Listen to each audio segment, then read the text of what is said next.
Hey guys, welcome back to the channel, and today I'm gonna show you how to use Fidelity's donor advised fund program.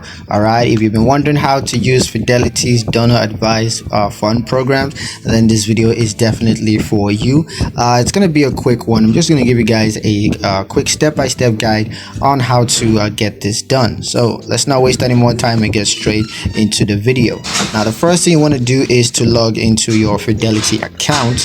You can choose to log in on the website, or you can choose to do so on the Fidelity mobile app.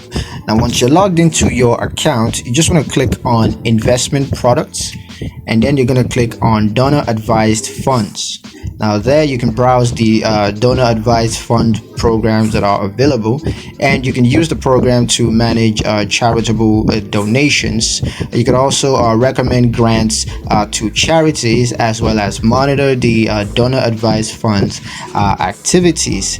And it's a pretty useful tool to keep track of charitable donations. So yeah, that's pretty much it on how to use Fidelity's donor advised funds programs. I hope you guys liked the video. Hope you found the information useful enough.